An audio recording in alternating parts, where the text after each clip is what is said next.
Today, we are digging into a pretty stark warning from a former Google insider about what this whole AI revolution really means for us. So, yeah, let's just dive right in. You know the dream, right? We've all heard the optimistic pitch. It's this future, powered by AI, where robots are doing all the chores, manufacturing costs basically drop to zero, and our lives just become unbelievably cheap and easy. It sounds pretty amazing, honestly. And that leads to the next big question.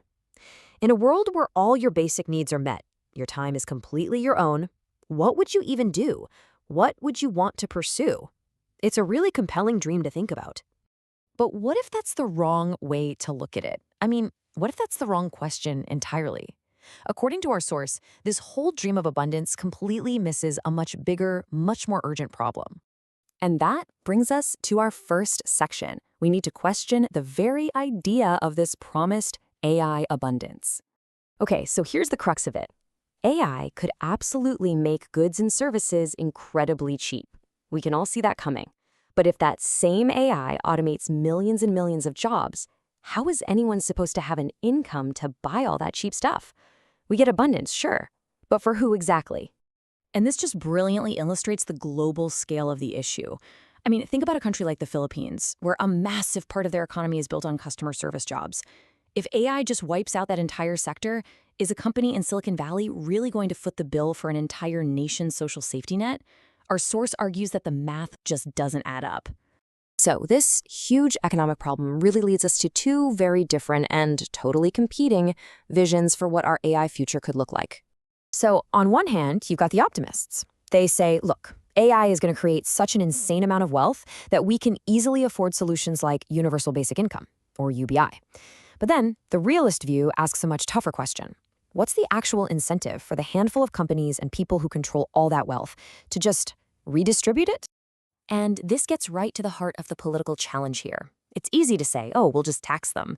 But when you're talking about trillion-dollar AI companies, their power to influence government through lobbying could just completely overwhelm the will of the public. Now, this is where it gets really interesting.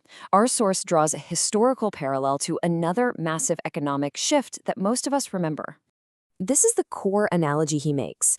AI isn't just some new shiny tech. It's a massive force of economic restructuring, kind of like what the North American Free Trade Agreement, or NAFTA, was back in the 90s. So let's look at this comparison. NAFTA 1.0, back in the day, promised us an abundance of cheap goods by moving manufacturing jobs. And what was the reality? Well, yeah, we got cheap stuff at Walmart, but it came at the cost of hollowing out the manufacturing middle class.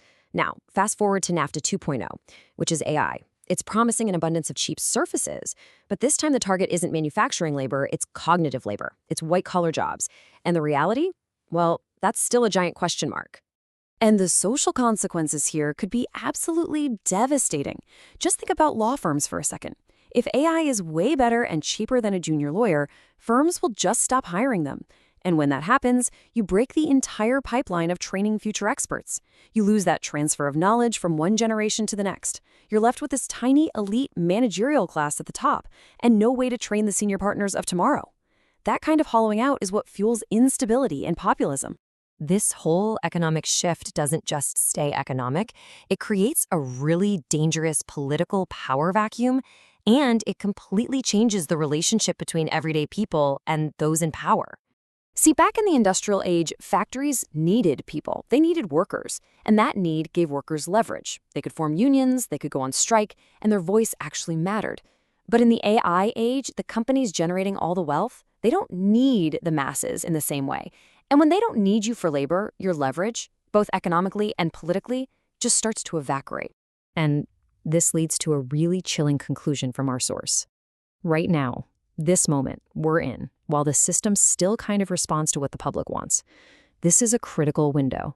It's basically a use it or lose it moment, before that power consolidates so much that our collective voice just gets drowned out.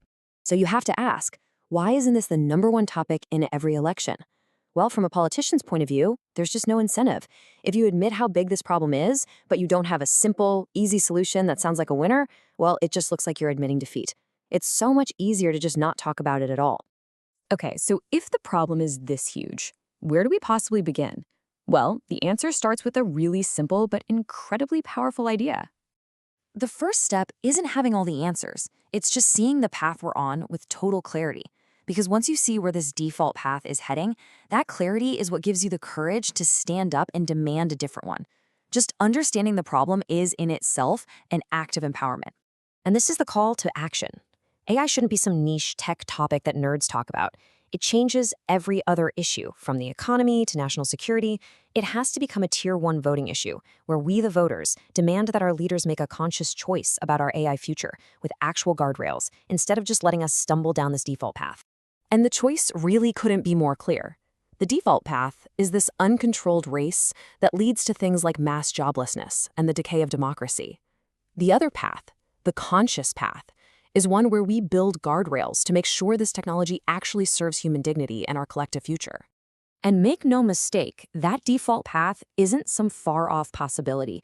It's what is being built right now as we speak, which leaves all of us with the final and most important question: who is going to be brave enough to stand up and demand a different future?